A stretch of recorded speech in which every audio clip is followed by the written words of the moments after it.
Shalom Aleichem. Mishnah Yomi continues chapter 9 of Ketubot, Mishnah Chet. Now today is a little longer because we're actually explaining and refining some of the concepts we talked about yesterday. Hapogemet Ketuvata Ketzad. A woman who reduces or puts a blemish on her Ketuvah. What do we mean? Haita Ketuvata Elef Zuz. If her original Ketuvah amount was 1,000 zuz, that might sound large because in this case the husband has written her a larger Ketuvah originally. The Amar law, and when they come to divorce court, the husband tells her, Ketubot Ketuvotich, you actually received, I paid you already.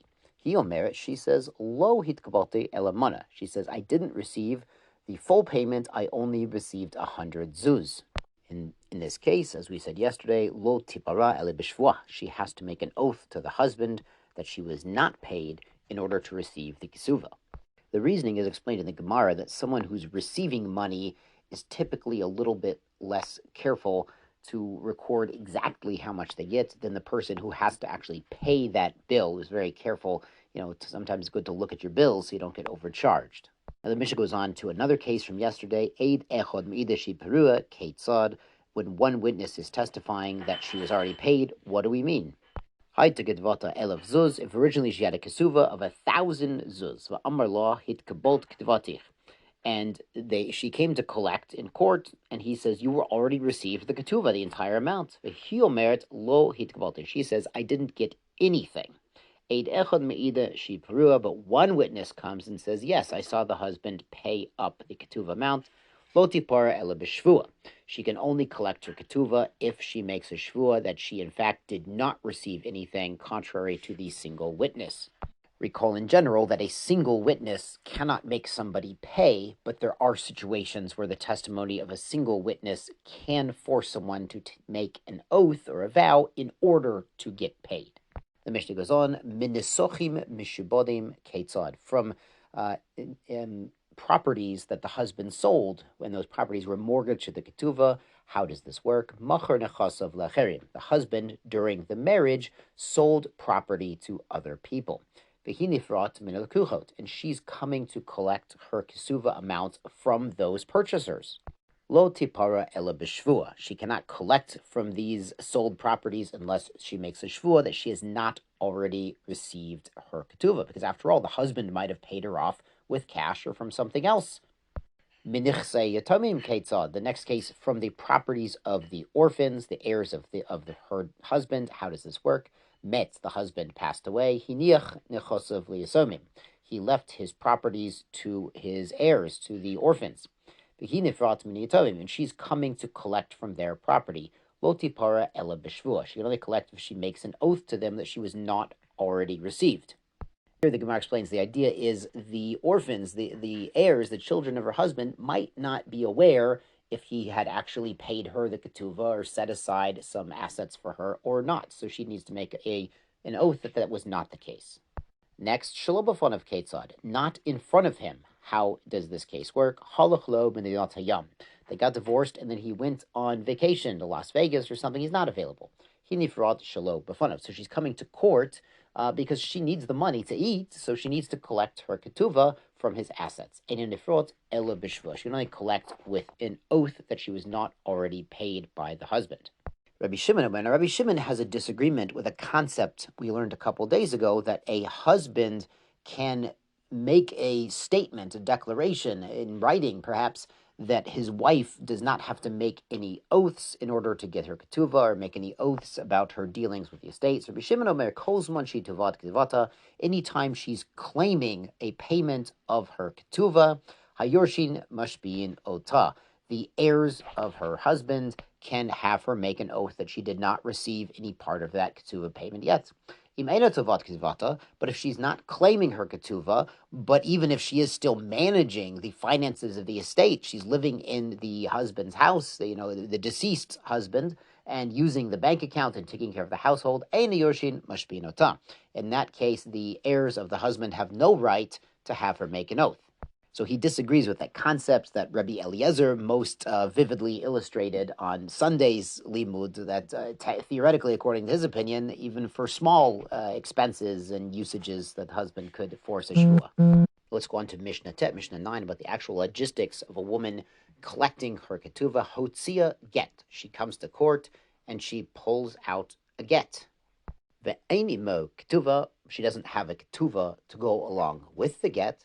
Gove ketuvata. She can still collect her ketuvah from the assets of the ex-husband or the deceased husband. Now, what's going on is this is a place, the Gemara explains, where they don't always write a ketuvah. Though now the custom everywhere is every Jewish marriage we write a ketuvah. It's considered extremely vital. But as we learned in chapter 4, that even without a written document, it was considered just the normal practice. We call it Tanai Beit Din, a stipulation of the court, but it was accepted everywhere, and it was enforceable as law that even without a written ketuvah, the woman was still entitled to the basic amounts of the ketuvah. So that's what's going on here. Now, the next case Mishnah brings ketuvah. She shows up to court with her ketuvah, ve'ein ima get, but without the get, the writ of divorce. He omer, and she says, avad giti, I had a get, I was given a get, so I'm divorced, but then I lost the paperwork. Behu omer, and the husband says, avad shoveri. He says, yes, I gave a get, but I also paid a ketuvah, and what we lost was the shover, the receipt that you wrote me when I paid you up the amount of the ketuvah. So they both agree that the divorce took place, but the husband is claiming that he was paid up, and she is claiming she was not. V'chen, and the Mishnah brings an analogous case, Bal hov shechotzi shtar hov. A lender, he shows up to court with his loan document to collect the money from the borrower. Ve'ein imo prosbul. He doesn't have the prosbul document. Now, this refers to a case where the loan took place over the Shemitah year. And on the Shemitah year, the sabbatical year, as we mentioned, loans are canceled. However, there's a workaround that Hillel established called a prosbul, and it was actually for the benefit of the aniyim, for the poor people. They could actually obtain loans because the lenders would have this workaround of having this written document or giving over the loans to the authority of the court to allow them to collect it even after the Shemitah year had theoretically canceled all the loans. So here the lender is saying he had a prosbul, he wrote a prosbul, but then he lost it. Similar to the wife's claim here, Hare elu lo yipro. So both of these claimants, the woman showing up with no get and the lender showing up with no prosbul, they cannot collect their money. The idea being here, the first clause in the Mishnah said if she shows up with a get, she could actually collect her money. So maybe she showed up with the get already and used it and already got paid.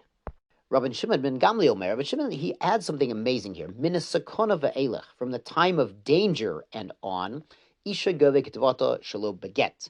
A woman might collect her ksuva amount even without the written get. Ubal chov gove shelo beprosbul. And the creditor, the lender, could collect even without his prosbul. Now, the sakana, the danger that they're talking about, is there were times when the Roman government had laws that basically banned a get. And their idea, my understanding, is the Romans' idea was they wanted Jews and all of their citizens to have to go through Roman officials to do marriages and divorces. So there were extreme penalties for somebody, even physical penalties, imprisonment or death, God forbid, for someone caught with a get, because that meant they were flouting the Roman jurisdiction, and the same for a prosbul. So they actually had a practice, the Gemara says they would write a get, give a get, and then immediately burn the get before the Roman officials caught them. Now the Mishnah brings a really interesting case, Shnei Gittin Ushtei Ketuvot. Now she shows up not with just one, but with two gittin and two ketuvot from the same man, mind you. Gove shtei ketuvot. She can collect both of these ketuvot. What's going on here is she married the same man twice, and each time he wrote her a new ketuvah, and she was divorced from the same man twice, and obviously received two gittin. She shows up with all the paperwork. She collects both separate ketuvot. What about shtei ketuvot v'get echad? If she shows up with two ketuvot, one get, o ketuvah, one ketuvah, shnei gittin, and two gittin, o ketuvah v'get, or there's a ketuvah and a get, umita, and also she shows up with witnesses that her husband has then passed away, eina gove ele ketuvah achad. She receives one ketuvah amount. And the Mishnah explains why this is, that in these situations she receives once, shemagarish at ishto v'chazira, a man who's divorced his wife, and then he hasn't yet paid her original ketuvah, and they decide to work it out and get remarried. Almanot ketuvah rishona machzira. he is remarrying her on the condition that his original Ketuvah is still in effect. He's not giving her a second Ketuvah. So in these cases, she's entitled to the original Ketuvah, and there was no second Ketuvah. Finally, the Mishnah adds, Koton shehisio aviv. A young boy was married by his father. Now, this is an extremely rare case, and we had an analogy to this in Masechet Yavama. We discussed in detail about marrying a young girl for her own protection. If it was very hard to get a shidduch, or you're trying to protect her from the rapacious nature of the non-Jews in the vicinity, by having her be married, it provides some protection. So here, maybe they're trying to keep their son out of trouble too, and they make a shidduch. They're both very young. They're not bar and bat mitzvah, but let's go ahead and make a shidduch while they're still young, and we still have, some wealth before the Crusaders get it, God forbid. So, Ketuvah kayemet. So the Ketuvah still lasts. So what's going on is the father of this minor boy, this 12-year-old, wrote up the Ketuvah for this, wedding. And it's not really a biblical wedding. They're just, okay, we're going to marry them off, quote unquote, but they're not really biblically married until they're old enough. So Ketuvah kayemet, their Ketuvah lasts, she'al menot ken kima.